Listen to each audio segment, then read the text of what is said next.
নথিপত্রে যেটিকে নদী বলছে পানি উন্নয়ন বোর্ড, দুর্যোগ ব্যবস্থাপনা মন্ত্রণালয়ের কাগজে কলমে সেটি হয়ে গেল সরকারি খাল।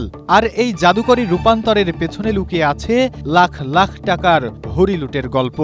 আমার বাপদাদার আমবলের নদী, এটা একবার খোলানো হয়েছে, তখন আমি বোধহয় 40 বছরের আমি কবার পাই। নীলফামারীর কিশোরগঞ্জে ধাইজান নদীকে খাল দেখিয়ে নতুন করে সরকারি অর্থ লোপাটের অভিযোগ উঠেছে। 5 বছর আগে প্রায় 8 কোটি টাকা ব্যয়ে খনন করা প্রবহমান এই নদীর ওপর এবার নজর পড়েছে দুর্যোগ ব্যবস্থাপনা মন্ত্রণালয়ের প্রকল্পের। 39 লাখ টাকার এই বরাদ্দে নদী খনন করা হচ্ছে নামমাত্র।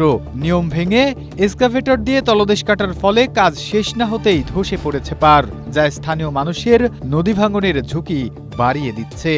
পাশেও থাকিল, এই মাথা তো থাকলো, তো ওটা ক্লিয়ার করবে না, কোনো কাজে আসবে না। এটা পিছনে যেহেতু ভরাটা থাকেছে, সামনে আরো ক্ষতি হতে পারে।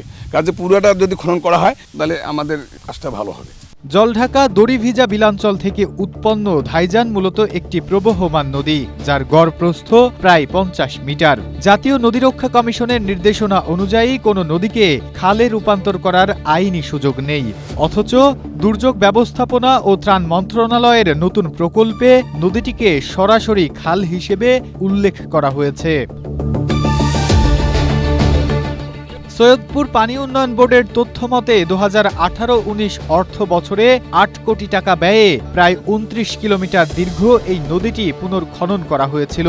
তবে বর্তমান প্রকল্পে কিশোরগঞ্জের পুটিমারি ইউনিয়নের ভেতর দিয়ে প্রবাহিত ধাইজান নদীর কেবল 1.5 কিলোমিটার অংশে খনন কাজ চলছে।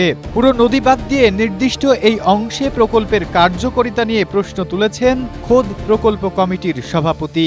যে খননটা হইলে এটাতেও উপকার হচ্ছে, এই অঞ্চলটার হবে, কিন্তু পিছনে যা যখন পানিটা আটকে যাবে তখন হয়তো আবার সমস্যা সাফার করতে হবে।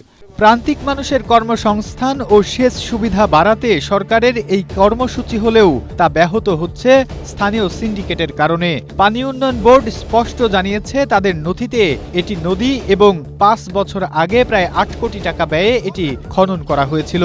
ফলে এটিকে খাল দাবি করার কোনো সুযোগই নেই। এটা হচ্ছে 64 জেলার নদী খননের যে প্রকল্প ছিল, 2019 সালে এটা শুরু হয়েছিল খনন কাজ, এবং সম্পূর্ণ 28 কিলোমিটারই খনন হয় 3টি প্যাকেজের মাধ্যমে, এবং 2020 সালে ডিসেম্বর নাগাদ এটি সমাপ্ত হয়। বাংলাদেশ পানি উন্নয়ন বোর্ড ধাইজানকে নদী বললেও এটিকে বড় নদী মানতে নারাজ জেলা দুর্যোগ কর্মকর্তা। এটি আসলে সেরকম বৃহৎ আকারের নদী আমার কাছে মনে হয়নি, বা এটা ওরকম না, নদী নামকরণ করা আছে। এদিকে পুরো প্রক্রিয়া নিয়ে উপজেলা প্রশাসন দায় এড়াতে না পারলেও উপজেলা নির্বাহী কর্মকর্তার দাবি তার যোগদানের আগেই এসেছে এই প্রকল্পের অনুমোদন। আমি এখানে জয়েন করার পূর্বেই এই সংক্রান্ত সকল ডকুমেন্টস চলে গিয়েছিল এবং মিনিস্ট্রি থেকে অ্যাপ্রুভাল আসছে, এবং আমি এসব জয়েন করার পরে এই খাল খনন কর্মসূচিটা শুরু হয়েছে।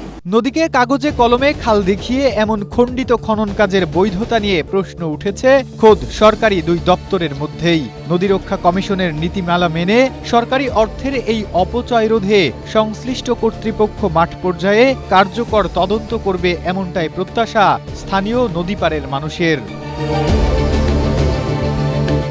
Desk report, Asia post.